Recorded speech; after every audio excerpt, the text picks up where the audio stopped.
سيري ميكرز كالافيوري والعرضية الله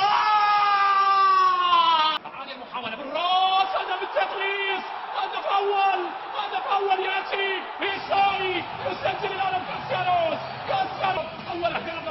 أول أهداف بكروس ممتاز يا عيني.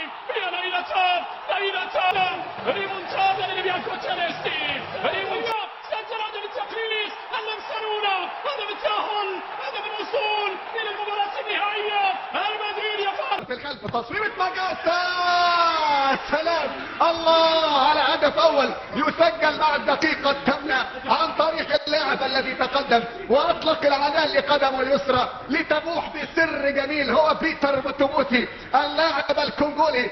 سجل وتقدم واعلن دفاعات ومحاولة الهدف الثاني. ثاني الاهداف هدف عن طريق البنوبي عبد الرحمن البنوبي يوقع على هدف ثاني مع الدقيقة 22 عند منتصف حكاية الشوط الاول. يكمل الرواية عبد الرحمن البنوبي روى البنوبي يوقع الهدف الثالث مع الدقيقة 34. ثالث الاهداف لزد اف سي.